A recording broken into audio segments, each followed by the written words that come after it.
The following is a paid program. Advice and opinions expressed during the program are solely that of Beaver Dam Unified School District, not WBEV or Good Karma Brands. And welcome in, everybody, to Taking Care of Business. Today we are talking Beaver Dam School District with School District Superintendent Mark DeStefano. I promise talking is one of the things I was good at in school. I think that's obvious. You are good at it, Justin. Thank you. Before we get into the agenda you have today, which you do have a full agenda of stuff for us to talk about, I think we have to touch on the elephant in the room, or should I say the elephant blowing outside everybody's windows. Yeah. I imagine you're getting a lot of communications right now, people wondering what the heck's going on because it's a little snowy and blustery out there. Yeah, not all the vibe is warm and fuzzy, I can tell you that much. But it's, we all the time you're trying to make the best decision with the information that you have at the time. And, things were supposed to be very manageable. The road conditions were definitely worse than anybody had anticipated, or quite frankly, than they were early this morning when some of us were checking out the roads. But, for the most part, everybody ran open. Roads were dicey. Hats off to our bus drivers, did a phenomenal job, took their time. We'd much rather have delayed buses than buses in ditches. That does happen sometimes. So people were safe. But, this is a good example where, based on forecasts and conditions you see, sometimes things just evolve and change, and things deteriorated more than people anticipated. But our kids are in school, they're learning, and people are safe, and it sounds like the weather conditions will continue to improve as the day goes on. Right. So, but I think, at the end of the day, whatever Rich Apple in Horicon decides is what we should all decide. And that's just a tip of the hat to Rich, because I know he was on yesterday putting some pressure on me. But no, we take these things very seriously. We don't control the weather. We just try to respond to it. And at the end of the day, like most districts in our area, we revere our parents, and they have the opportunity to say, I'm not sending my kid today because of weather conditions, and we will support them. So the vast majority of our kids and staff are there, and learning's going on. So that's a great thing. Absolutely. And I know growing up as a kid, I would always glued to the TV, glued to the radio, trying to figure out if my school's going to be closed. It could be the tiniest of little flakes coming down. And I'm like, maybe, just maybe. Maybe. But obviously, education happens when we're inside those halls of education. Yep. And that means getting those kids there. So we appreciate you taking the time. I do have to ask, when you do your drive around to look and see what's going on, is it in the big truck? Oftentimes I do take that. But I do consider that, I have children, and they have a variety of different vehicles that they use. So I consider how other parents would feel, and I consider how, the little VW would navigate the particular conditions. And I did take a Jeep one time, and I actually got that stuck not too far from the Probst farm. Ironically, I know she was just on, but so sometimes the conditions will tell you, regardless of the vehicle, that you need to take a pause. So, but yeah, I do drive around in the vehicle I typically do. Well, there you go. So you're here first, folks. And, of course, if you're choosing to reach out to get old Mark DeStefano to let him know how you feel about the weather today, just remember, be kind. None of us are in control of the weather. Yeah. We are just all victims to it. That's right. Yeah, no, I look forward to the feedback. I've gotten a lot of feedback this year on a variety of topics, so this is just another one. Well, I'm sure we'll hit on another one here as we get on a little bit further in our agenda. But let's go ahead and introduce you to anybody who doesn't know who you are. Obviously, Mark DeStefano, Superintendent of the Beaver Dam School District. Give me just a brief history of who you are for anybody who is completely unaware. Yeah, you bet. So I've been proud to be the superintendent for 8 years here in the district. Prior to that, I was the director of human resources, worked for my predecessor, Steve Vesey, learned a lot from Steve. And prior to that, I was the high school principal at Beaver Dam High School. So had a wonderful experience there, and it was an awesome place then. It's an awesome place now. And prior to that was more in the Waukesha County area, serving in education. But yeah, I've got 3 kids. 2 are in college. One's in the business school, Lubar School of Business at UWM. She'll graduate this year. My other daughter's a nursing student in Winona. And then my son, who is probably getting heckled to all get out today, is a junior at the high school. So I apologize to him officially for for what he has to go through anytime the weather's not great. So it's tough being the superintendent's kid, I'm sure, but it's not nearly as much of a value add as my oldest daughters. My older daughters will remind me, like it's not an easy gig. sometimes, but they're good. They're better for it maybe. It sounds like it's a rewarding gig for you, at least. You seem to enjoy what you do. Yeah, absolutely. A lot of purpose, a lot of opportunity. Sometimes it's challenging in these positions to always feel is connected. When I was in the classroom, I mean, you get that you're part of the heartbeat. You get that connection, that affect is immediate. Your purpose is so tangible. And then as an associate principal, as a principal, it's still right there. And in some of these other positions, the purpose is great, but the connectedness can sometimes be a challenge. So I really try to be deliberate about being in classrooms or visiting schools as much as I can, stopping by, saying hi to teachers, engaging with kids on a regular basis, and that certainly helps. But yeah, a lot of purpose. We got a lot of purpose, a lot of talent in Beaver Dam, a lot of opportunities to improve in many areas, a lot of celebrations for what we are doing, and I love it. And I will say, from my own personal experience, I have seen that you've been essentially making yourself available at every function that we seem to cover, be it high school athletics or other events happening at the school. Generally, we'll see you pop up and make an appearance somewhere because you're usually the best dressed guy there. Oh, yeah, thanks. I appreciate that. And Jeff. I mean, it's not wrong. Even right now, you're the best dressed guy on the show. And I'm wearing branded gear, so I mean, you think that was close. Yeah, yours is pretty. Yours is nice swag, though. I don't know if I could pull it off. If I could, I probably would have wore that. There you go. Maybe we'll have to get you one of these. Let's go ahead and dive into your agenda for the day and start with your first. Go ahead. Yeah. So just every month we like to talk about a few updates, celebrations, talk about our staff and our students, and one just real quick, but very heartfelt tip of the hat to everybody involved in the fall musical, Les Mis, and everybody that came out and supported it. It was a big undertaking, a complicated production, a lot goes into it, and everybody from Lefebvre to Greg, who runs the auditorium tech, to our kids, and just the community members. And a lot of really good feedback, and in our community, because we have such a great kind of historical foundation and value of the arts, like, people know what good is. Right. They really do. And there's many people who have seen various productions of the Les Mis musical, and the feedback we got was outstanding. So it's just a reflection of the talent that we have with our students and how much time that they put into that. So I wanted to tip a hat to them. But this time of year is really meaningful, I think, for all of us.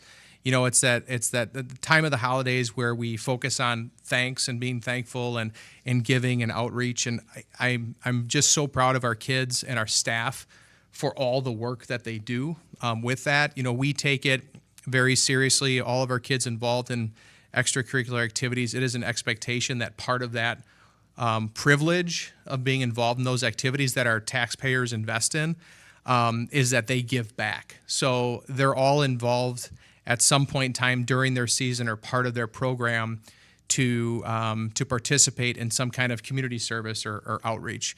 In this time of year, we see kind of a heavier percolation of that because there's just more opportunities to give back, and there's just some natural connection with the holidays. So, like tonight, for example, the annual Green and Gold scrimmage is held at the high school. And so the boys basketball program, they partner with the Dodge County Toy Bank. So, people can come, make a contribution and get into that particular event, which is a great event to have. We look at, you just had Tracy on again, and I know that the Chamber does the Santa's hometown holiday event, and I know our FFA is partnering there, and the FFA will actually be kind of hosting and facilitating the live animal expo or experience, rather, on December 7th from 10 to noon at the high school. So people can come to the high school. It's really intended for kids, obviously, and we want kids to come and experience that. And then our kids are giving back by providing them that experience that connects, obviously, with the holiday season. So just a lot of things like that going on. Our food drive, so our student services staff, various student organizations, class competitions from the elementary to the high school. We kind of make it a kind of a significant event, and thousands of pounds of food are put together for that food drive every year. So really, really proud of that event. And just another, again, really positive reflection of that kind of giving back. And then going back to the music side of things, one of the pieces that's really nice is, and I know some other places do this, but our music programs, particularly vocally, because I think it ties to the holidays, probably easier, but they do so much outreach, and they get into senior living centers, and they visit different areas and different people, and they perform and sing holiday songs, and they do quite the circuit. They perform several dozen times throughout the month of December to bring joy and add value to people's life experiences. And we're just so appreciative of that, and people love it. I mean, when you get some of our performing vocal groups coming in and singing, it's spectacular. I do remember being in choir in high school myself, and us making the circuit from Columbus High School. And at first, we were like, I got to go sing to a bunch of old people. But then, the more you think about it, you're like, these are people who may not get to travel to see family for the holidays or whatever. And so this is just bringing the holidays a little bit closer to home. Yeah, and they love it, and I'll tell you, the kids love it. They really, really do, because you're shedding light on people's days, and so really, really love those events.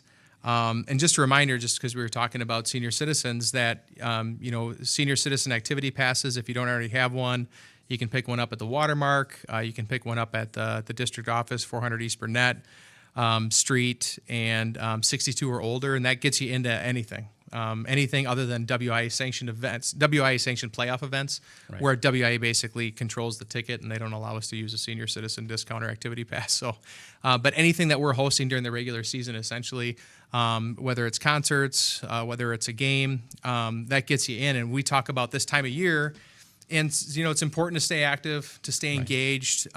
Easy opportunities is coming over to the field house for this coming weekend. We've got the girls basketball classic tournament, so there'll be several teams from all around the state Friday and Saturday playing basketball in our high school field house. And then the following weekend, we have a large basketball tournament on the boys' end. Yeah, the Slam at the Dam. Yep, Slam at the Dam, which is in partnership with ESPN BD.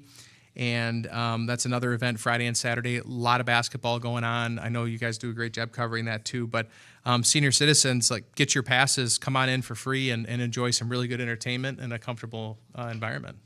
That's a wonderful, wonderful little addition to the community there. I like that. Yeah, no, it's been good, and those tournaments are really, really fun, and the kids love it, and the schools that come, and it's just a really positive reflection on Beaver Dam. And they're playing Friday and Saturday. They're from out of town, so they're staying here. They're spending money here. It's another great example of how the community and the schools work together to add greater value for everybody. And it's nice having that facility. The field house has really proven itself to be a great facility for stuff like this, which allows us to have events that bring people in. Yep, absolutely. It's a great facility, great space. So yeah, so that kind of covers things there on that front.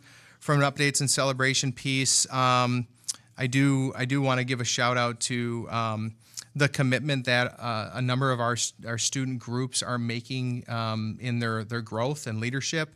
So we try to work in we'll call it professional development or leadership training into a lot of that work. So whether it's DECA, FFA, other groups, they take the time to learn from others, and try to grow in their craft or understanding of these particular fields. And it adds value to their educational experience with us. It also helps them better understand maybe what their future could look like, or what types of pathways they might want to explore. And those things aren't required, right? So these are things that several dozen kids are taking additional time. They're making adjustment to their work schedule. They're coordinating things with their families so that they can participate in these events. And we're just really proud of that work ethic, because work ethic is so important, and getting those experiences is so important for our kids. So hats off to them. And we did hear recently, I believe it was on the Early Morning Farm Show, that apparently the youth in Wisconsin have a harder work ethic than anywhere else in the country right now. More of them have jobs and have activities they do than anywhere else in the country. Yeah, it's pretty impressive. And I don't know, you guys covered a little bit the economic luncheon, and I know that you had representatives there. And John Koskinen, who's the chief economist for the state of Wisconsin, was there and kind of bragging a lot about Wisconsin. But if you look at Wisconsin's state economically, we're in very solid shape. And when we compare ourselves to other states in the immediate Midwest, we're in really, really good shape. And in a number of the categories, we're in the top 3 in the country. And a lot of that ties back to these foundational roots of work ethic. And I think that's reflected in our kids. And I know as we get older, we always kind of, we look at the kids and we're like, oh, these kids, and Right. but I'm really impressed. I'm impressed with how engaged they are, this generation, in understanding politics and reflecting on their own personal values. That's pretty impressive. I know a lot of people my age, younger or older, that probably couldn't look you in the eye and say in high school they were that tuned in. Right. So I think that's pretty impressive. And then I know people go around town and see kids working all the time, and they're not all perfect, but they're learning, they're growing, and they are adding value to the economy in Beaver Dam. Those workers. So and their students. So yeah, really proud of our students. Really proud of them. Awesome. Well, let's move on to the next thing on your agenda. Yeah, so School of the Month. So we have a School of the Month. Last month's School of the Month was Washington. This month's School of the Month is the Beaver Dam Middle School. So Beaver Dam Middle School has gotten a lot of airtime lately as it relates to the referendum, and we'll talk about the referendum itself and some things in just a minute. But I just want to take a moment to really highlight some of the things that I think that the middle school is doing exceptionally well this year. We have a great staff that are making good strides. We've got a lot of talented kids. They're working through the most challenging time of their life, trying to figure out who they are and which way to turn. And we've added a lot of blue chip talent to help support that effort. And we've got some really, really great people.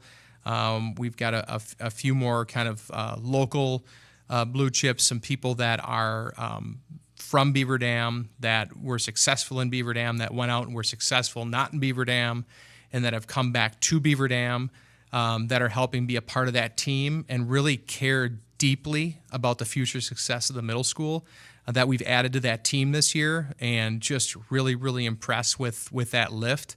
And their leadership and their perspective, because one of the most important things that you can have when you're trying to move the needle is ownership for yourself and ownership for the outcomes that you're trying to achieve.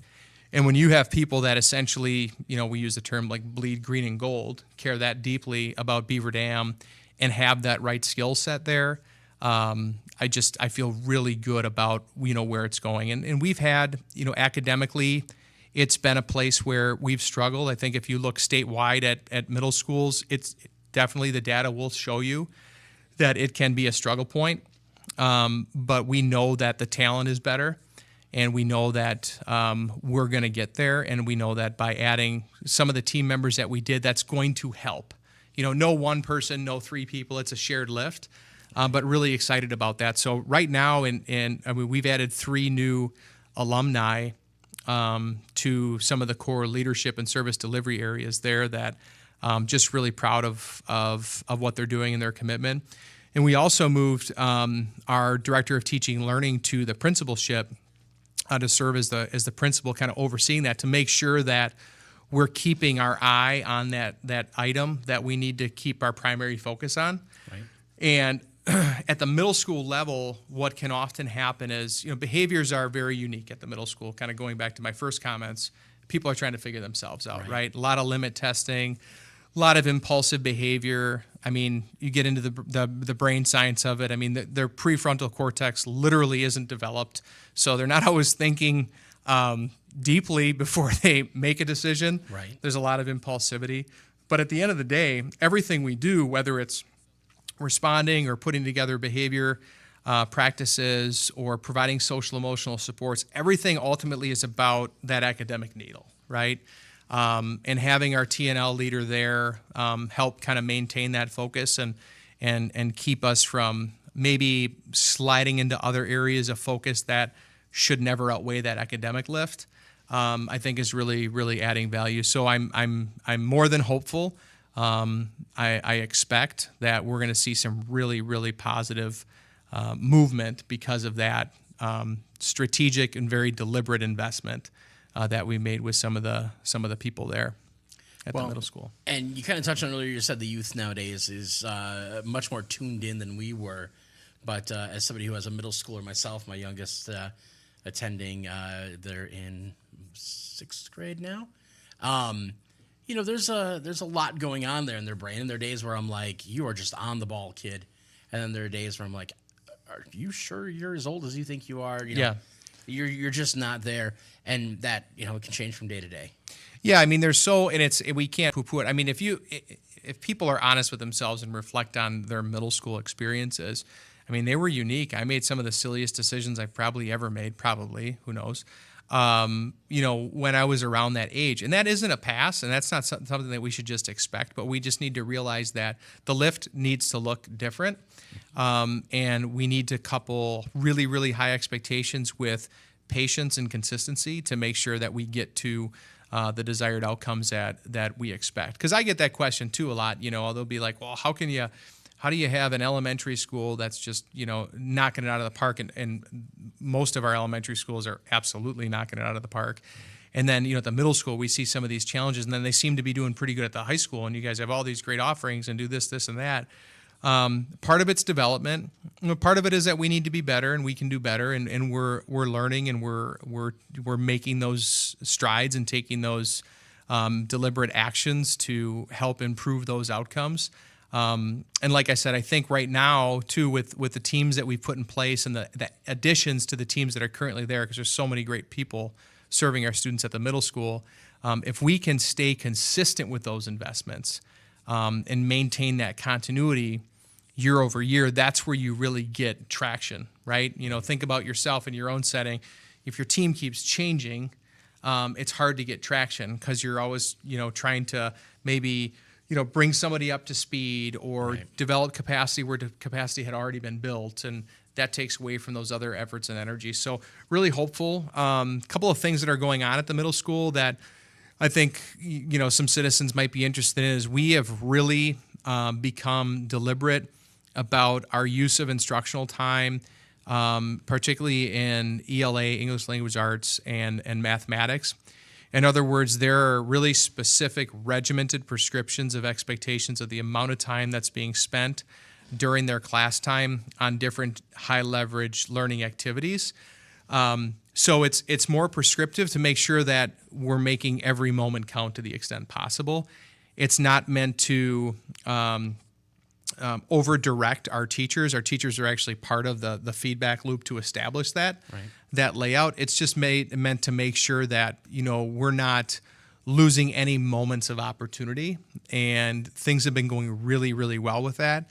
And I think the kids really like that consistency because they know, like, okay, 5 minutes into class after the opener, the initial kind of grounding assessment or whatever they're doing, that they're going to move into this part of the lesson, and they're going to be breaking up into their groups, and they're going to be working on this activity, and then they're going to be coming back and sharing what they've learned. And so they've kind of figured that out too, and that continuity helps them feel more secure in their learning experience. And particularly at that age, that's really important too. So proud of that. And the other thing that we're doing at the middle school that I think is definitely an additional lift is we're very, very deliberate about our use of what's called advisory time. So back in the day, folks probably more familiar with the term like homeroom, et cetera, that type of thing. So our advisory time is used really deliberately at least 3 days a week to provide essentially level up instruction for students that are either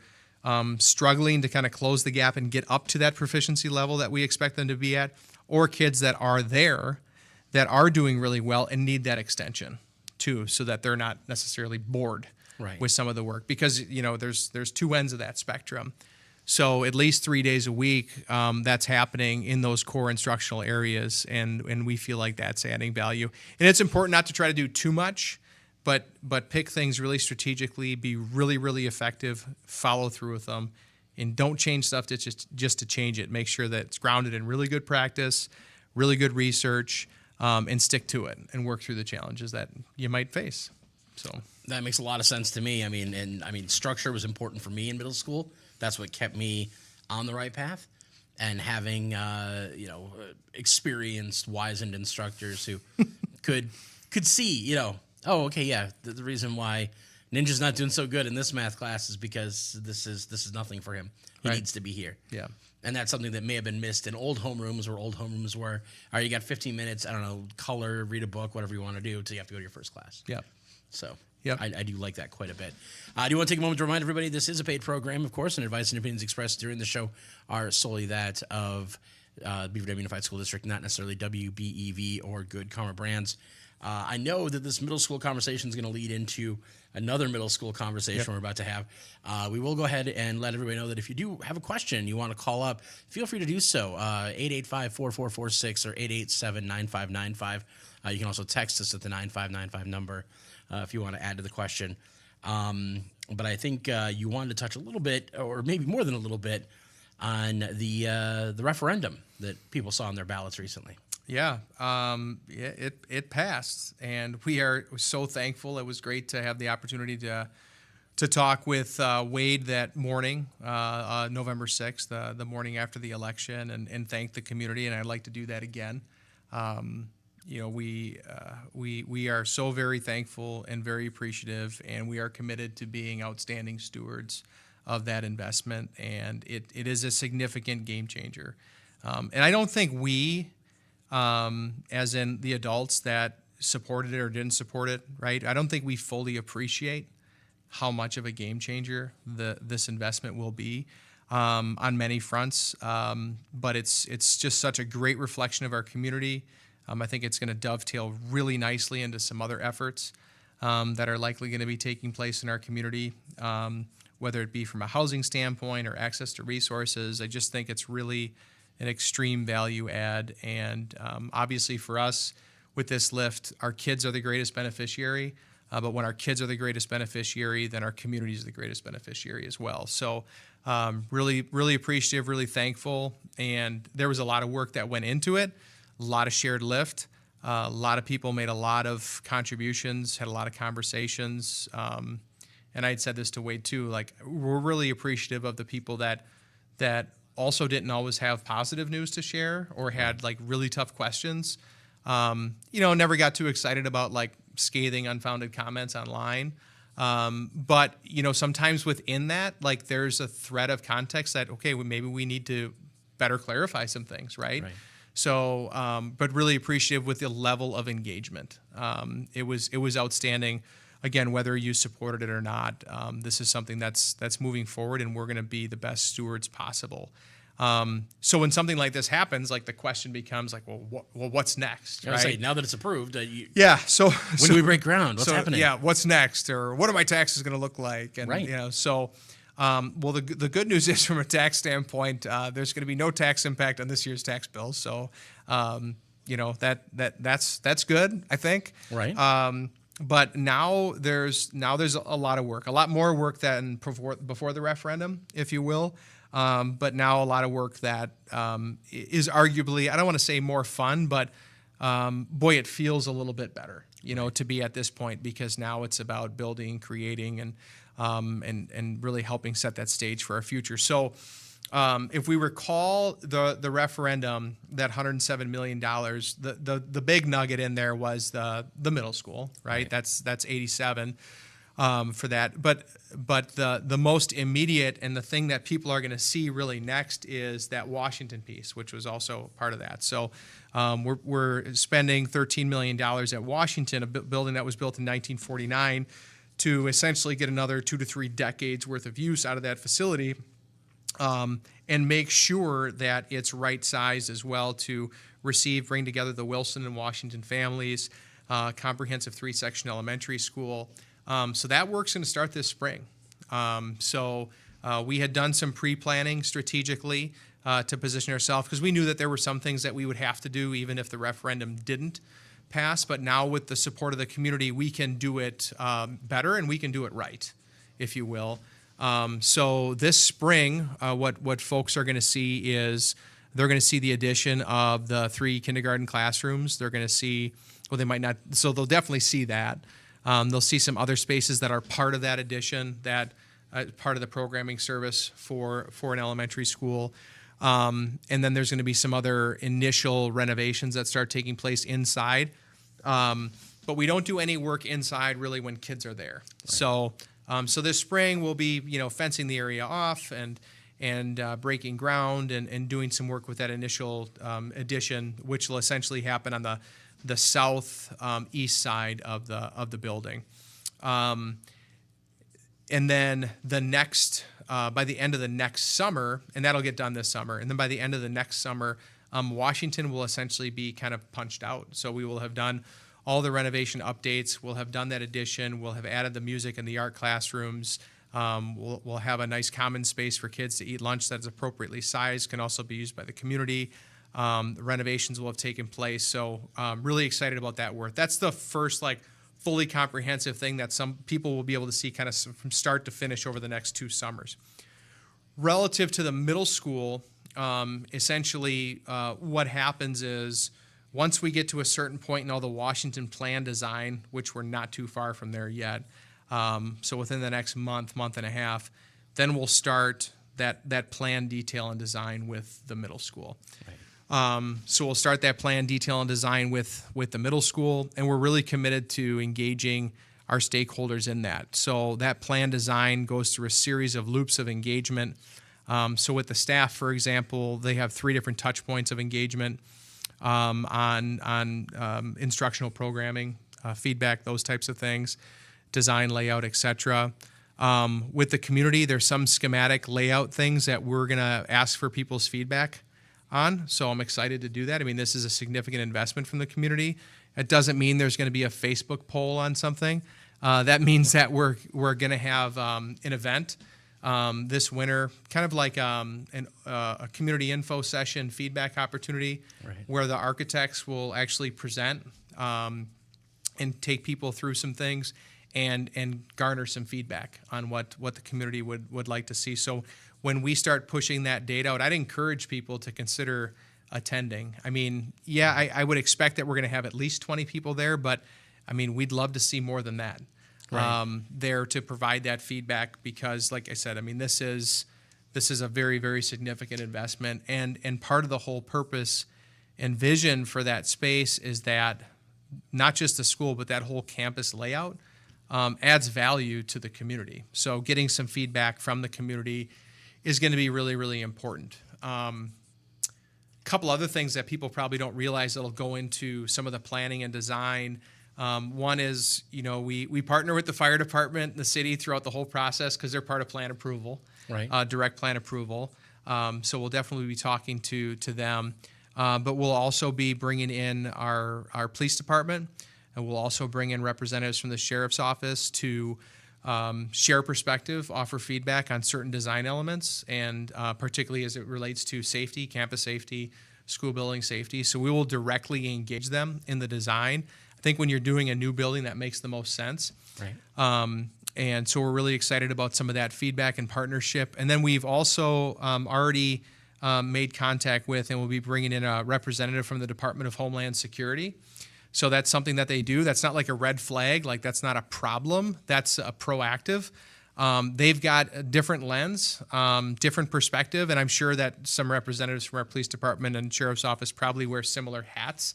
But they actually have essentially like a school liaison that when you're doing large-scale school improvements or projects, if you wish, not a lot of schools do it, but if you wish, you can bring in this representative to offer feedback, share context, or make recommendations regarding some of that planning. So from a safety standpoint, we're very committed to making sure this is an awesome place for kids, and we want people 5, 10, 15, 20 years from now to be like they did that right. Right, so bringing those players to the table becomes really important, and we'll also probably do some knock and talks with our neighbors, particularly as it relates to some sidewalks, pathways coming in, especially if we've got any work going around the backyard. We'll partner with.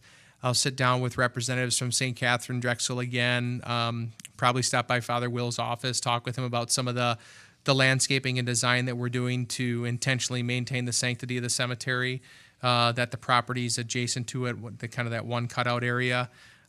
We committed to doing that, and we're going to follow through on that commitment. So just when we get to that point and talk about plantings or cleaning up the tree line and doing some things, hopefully not only does that maintain the sanctity of the cemetery? But I'm hoping that it actually adds some value to that space as well for the cemetery if we do it right and in collaboration. So really excited about that work. Now, that ties me in a little bit to the location, now that I know where you're talking about having it be. And one of the questions I had received recently from somebody is, with the new location that the middle school is going to be, the concern is, well, that means for some kids, especially kids who walk, it's going to become a much further jaunt to get there. Sure. Is there any plans to make any changes to transportation? Yep. Yeah, so I think if we assume our current reality and just take that whole current reality and transfer it to the new location, that question and the narrative regarding the longer jaunt would be accurate. But that's really not how it works, right? So essentially, from every school building or site, there's essentially a radius around that school building or site. That state statute dictates what's considered walkable and what's considered not.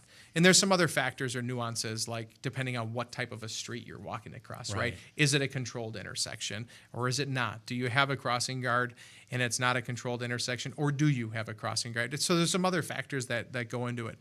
So essentially what that means is, for a lot of kids, and really, I mean, if you look at the highest density population of students right now, that would be probably more so along that south and easterly side. But anyway, for a lot of kids, it's actually going to be a closer walk.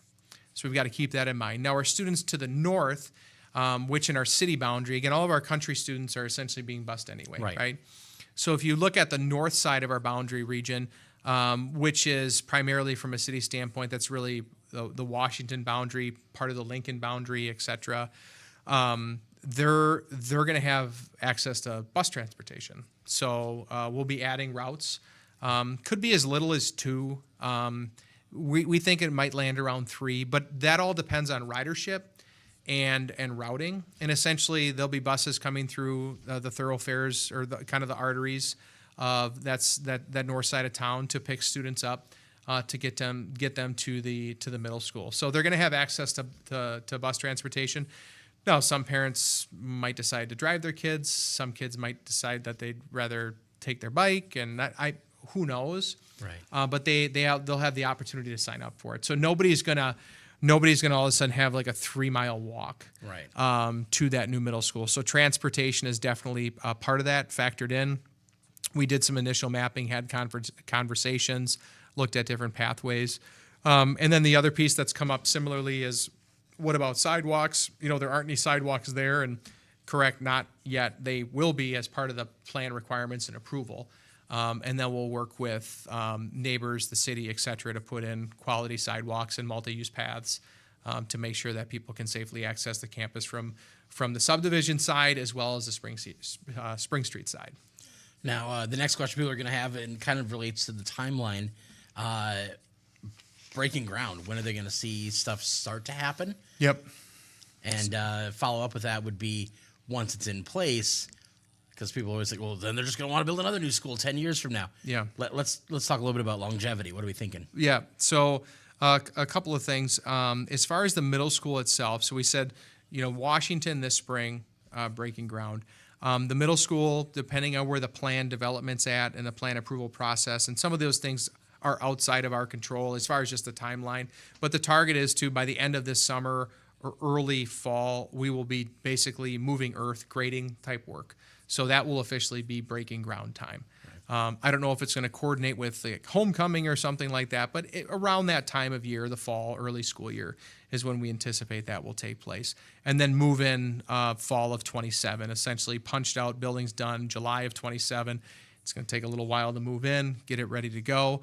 As far as that facility is concerned, I mean, anytime you build a new building, the minimum longevity people plan on is 60 years. Like that's what you look at. Right. We have been phenomenal stewards of the buildings. Like we do updates, we do renovations, we make them last. We've got buildings that were built during an era where they weren't supposed to last more than 60 years, and we're on year 70, 75. The middle schools was over 100 years old, is over 100 years old. So we do what we can to be good stewards of that. I think generations to come will probably do the same thing. But as far as like capital referenda projects or what, could be coming down the road, one of the things that we put together was a really nice timeline. And that's a resource that we had on the referendum page. And I know that as we get into the building project website page, and that will continue to evolve as we get more information and move further down the process. But I know that timeline will be on that page as a reference point. So when you look at that, not until other significant debt were to fall off would I think that, and I can't control what future boards, obviously, or future administration would consider by any means, but I would think that those next big nuggets would only be considered after other debt were to fall off. But I think some people choke when I talk about this topic, and I'm here for you. Myself included. Yeah. No, you're doing good. Good? You keep going. All right. So stay within an eyesight in case I need to help. I think the next big project that the community might be considering is probably building a new elementary school. But I don't think that's within the next 15 years.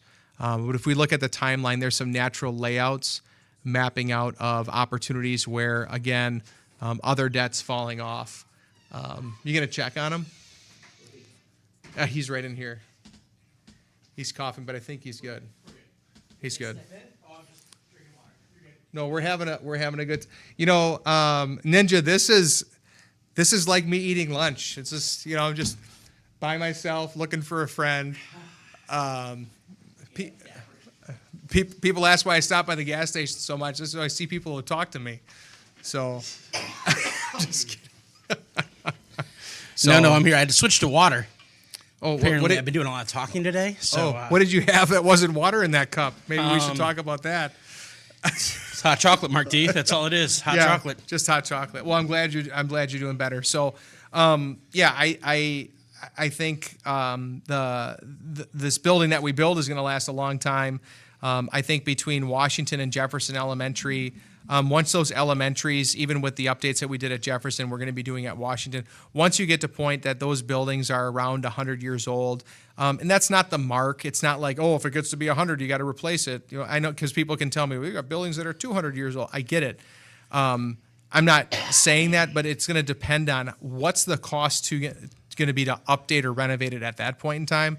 Right. And I think as we go down the pathway here another 15, 20 years, there's probably going to be some logical touch points, and the community is going to say, you know what, it's probably time to build a new elementary school. And then at some point in time, and I think that's probably between 2058 and 2065, if I were to predict, I think our community will be looking at building a new high school at that time.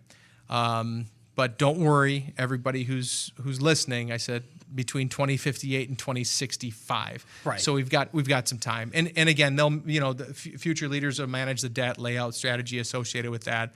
But we just need to be the best stewards we can. And what these projects do, Washington, the middle school, is these investments lessen the essentially the maintenance and operational burden. Which allows us to, one, better care for the other facilities that we have, right, and two, make sure we're maximizing our investments in our students and our staff. So because when you have if you have 733,000 square feet, which we have, and all of it is essentially, needs gauze and transfusions on a regular basis, you get light on blood, and it can be a challenge. Right. So this allows us to have kind of a better healthy dose to make those other investments. The other thing I want to talk about too, Ninja, is that there's right now there's a $7 million carve out for playgrounds, ADA accessibility, enhanced site safety. So those improvements across the district, people are going to they'll start to see some of those pieces already this summer. Right. Then the following summer 26, and the summer 27. So those will be spread out. The timing of those has a lot to do with availability of contractors to complete the work, some of the logistical arrangements, depending on what site or what we're doing. We've got to work around summer school. We've got to work around other activities that are taking place in buildings, other work that's happening. But that'll happen over these 3 summers. But we're going to do a really good job monthly. We'll have an update for the community. So we'll basically do a brief. We'll share that out at a board meeting. Depending on the month, there might be, could be heavier from a decision standpoint for the board. But by January at the latest, we'll start to have a monthly, basically one-sheeter brief of what's going on. We'll post that right to the webpage. If there's a couple of milestones like groundbreaking, we'll certainly use social media to just push that. Right. But I know our board in January, February at the latest will approve the finance plan, which essentially has to do with the borrowing strategy, whether it's a 2-borrow, 3-borrow approach, which will depend on finances. And what we'll do is we'll try to balance the need to draw the money to complete the projects and the timeline associated with that with mitigating tax impact. So we balance that. And we're very confident, as we said before, we were conservative. We kind of put forward kind of like along that worst case scenario. And the community still supported it. And we're very confident we're going to be able to deliver, and people are going to be pleased with where things land that way. We'll be bringing the schematic design for the middle school by March to the board, and that's an important thing for the board to see and essentially kind of approve the conceptual detail and scheme of that campus in the middle school. And then we'll start doing bond issuances in spring. And then we have a core decision team. I think this is important for the community to know. We have a core decision team that'll meet at least twice a month. And on that core decision team, there will be 2 board members actually participate on that core decision team. So they come in as guest, basically team members, but they have constant opportunities for insight, perspective, context that they're able to share. And then, like I said, things will be reported out on a monthly basis. And we'll do our best to keep people tuned in. And if you guys or anybody else hears of something or wants more information on something else, please reach out. We want to be very transparent with this project, and I think people will see. A lot of it's going to be easy to see and get excited about, but there's other questions. I get questions about bidding. How does bidding work, and who's checking those bids? And well, we review all of them. We go out to bid for all this work, all this sub work, whether it's concrete or steel or windows, et cetera. And the bids need to be qualified, reputable organizations, et cetera. And we go with the low bid. There are some exceptions if we don't believe that it's a fully qualified low bid or there's some other issues. But generally speaking, that's how we handle our business. So, we don't have like friends that are just going to get work, right? We need to be good stewards of our taxpayer dollars. So we want very qualified bids and we want low bids. And those are the people that get awarded to them. And then there are other scaled projects or efforts within the scope of the work that we're doing that we know that some of our local contractors might be able to tackle. Right. So where possible, we will break up some smaller projects where it's not cost prohibitive to allow local contractors to engage if they want. Because sometimes just from a scale standpoint, it's not necessarily practical. Right. So we will do some of that scaling to make sure that people have an opportunity. And we anticipate, probably anywhere from $3 to $5 million annually over the course of this project of increased spending in our community, which helps the local economy. And that's going to be an awesome thing for Beaver Dam. Wonderful. Well, I look forward to hearing more about that on future shows with you and as more information gets released as time goes on. Yep. We are down to like the last 60 seconds of the show. What? So we've talked a lot. But you have one last bit of stuff on here. You want to talk about the holidays and celebrate Beaver Dam. Why don't you go ahead and close us out with that? Yeah, absolutely. So it kind of taking us back to the beginning, we talked about all the outreach that our kids do, our staff does to give back to our community. We really believe in that. So we want to obviously wish everybody wonderful holidays and remind, folks that if they're aware of somebody who needs something, to let us know or reach out to other entities in the county. I mean, there's this part of our community mindset is we want to help, we want to give to our neighbors and look out for our neighbors. So let's just continue to be good stewards and good models of that work. And again, continue to celebrate Beaver Dam. I think we We a lot of times like to focus on problems, and maybe that's because we're all such problem solvers. Right. But there's so many good things going on in Beaver Dam, whether it's has to do with the holidays, whether it's Rotary Lights, whether it's a chamber effort, whether it's the kids hosting an event or the FFA doing an animal exhibit, or future building projects or other exciting things that are happening. Celebrate those good things. That becomes part of your own perspective in life, and that adds value to people's perspective and how they perceive what you call home. So do what you can to celebrate our community. Wonderful. Well, Mark, I want to thank you for coming on, taking the time to talk with us today.